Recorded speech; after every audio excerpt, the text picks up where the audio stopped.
నమస్కారం. ఈరోజు June 5, 2025 artificial intelligence digital marketing ప్రపంచంలో కొన్ని పెద్ద డెవలప్మెంట్స్ జరిగాయి. అవును, చాలా కీలకమైనవి. ముఖ్యంగా AMD, గూగుల్, ఎన్విడియా, మెటా లాంటి పెద్ద కంపెనీల నుండి. కరెక్ట్. అసలు ఏం జరుగుతోంది అంటే మనకు ముఖ్యమైన విషయాలేంటి కొంచెం లోతుగా చూద్దాం.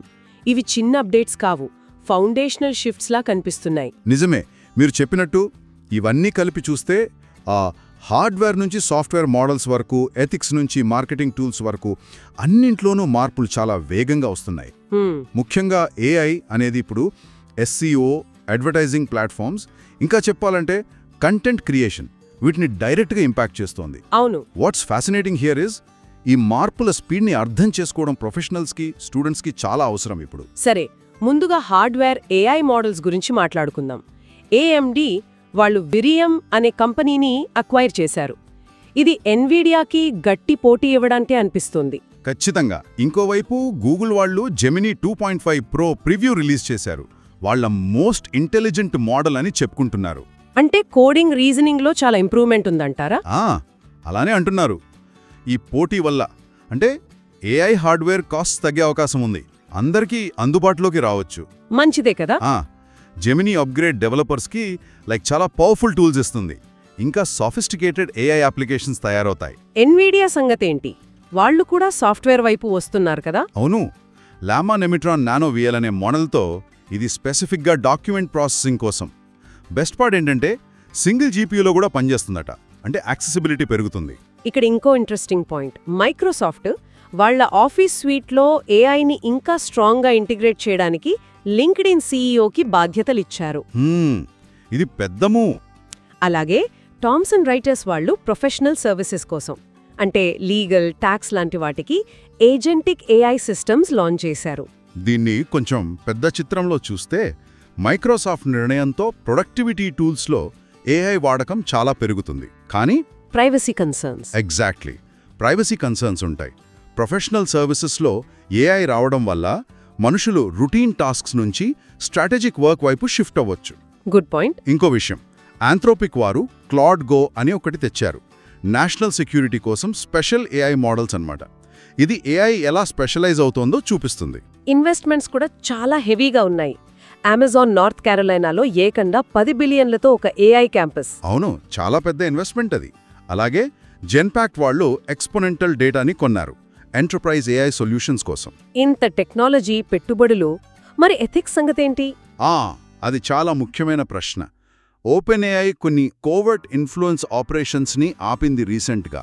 మెటా వాళ్ల ఓవర్సైట్ బోర్డ్ కూడా ఒక AI మ్యానిపులేటెడ్ స్కామ్ వీడియో మీద కీలకమైన నిర్ణయం తీసుకుంది. అంటే కొన్ని చెక్స్ అండ్ బ్యాలెన్సెస్ వస్తున్నాయి, కానీ సవాళ్లు కూడా ఉన్నాయి.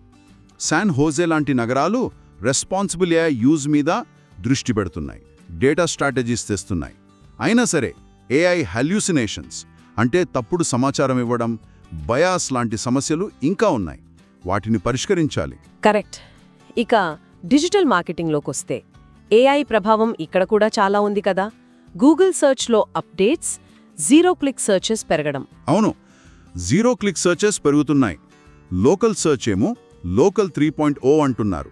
AIతో హైపర్ పర్సనలైజేషన్. అంటే ఇప్పుడు SEO స్ట్రాటజీస్ మొత్తం మార్చాల్సిందేనా? మారాలి, ఖచ్చితంగా మారాలి. వెబ్సైట్ ట్రాఫిక్ కన్నా AI సెర్చ్ రిజల్ట్స్లో మన కాంటెంట్ కనిపించడం ముఖ్యం. ఇప్పుడు యాడ్ ప్లాట్ఫామ్స్లో కూడా చాలా మార్పులు. గూగుల్ యాడ్స్ API అప్డేట్ అయింది, LSIకి కొత్త టర్మ్స్ వచ్చాయి.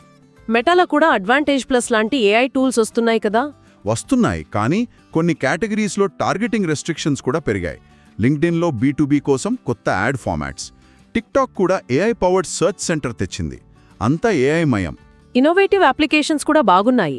మెటా ఇన్స్టాగ్రామ్లో 2D ఫోటోస్ని AIతో 3Dగా మార్చే ఫీచర్ క్వెస్ట్ హెడ్సెట్స్లో చూడొచ్చట.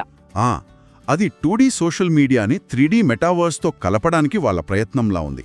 ఇంకొకటి చాట్ GPTకి కనెక్టర్స్ వచ్చాయి. అంటే మన private data like Google drive లాంటి వాటితో కనెక్ట్ చేసి రీసెర్చ్ చెయ్యొచ్చు. పవర్ఫుల్ ఫీచర్, కానీ డేటా సెక్యూరిటీ అనేది పెద్ద క్వశ్చన్ మార్క్ అక్కడ.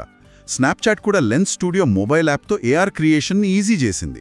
అవును, ARని మెయిన్ స్ట్రీమ్ చేస్తున్నారు. కరెక్ట్. సో మొత్తంగా చూస్తే ఈ డెవలప్మెంట్స్ అన్నీ ఏఐ, డిజిటల్ మార్కెటింగ్ రంగాల్లో మార్పు ఎంత వేగంగా, కంటిన్యూస్గా ఉందో చూపిస్తున్నాయి. కంటిన్యూస్ లెర్నింగ్ తప్పనిసరి అనిపిస్తుంది. అవును, నిరంతరం నేర్చుకోవాలి. ఒక చివరి ఆలోచన. ఈ ఏఐ టూల్స్ మన పనిని ఈజీ చేస్తున్నాయి, నిజమే. కానీ వాటి అవుట్పుట్స్ని గుడ్డిగా నమ్మకూడదు. క్రిటికల్ థింకింగ్ ముఖ్యం. చాలా ముఖ్యం. బయాస్ ఉందేమో చూడాలి. భవిష్యత్తులో ఈ ఏఐ ఏజెంట్స్కి ఐడెంటిటీస్ని ఎలా సెక్యూర్ చేస్తామనేది కూడా ఒక పెద్ద సవాల్ అవుతుంది. టెక్నాలజీతో మన బంధం ఎలా మారుతోందో ఆలోచించాల్సిన టైం ఇది.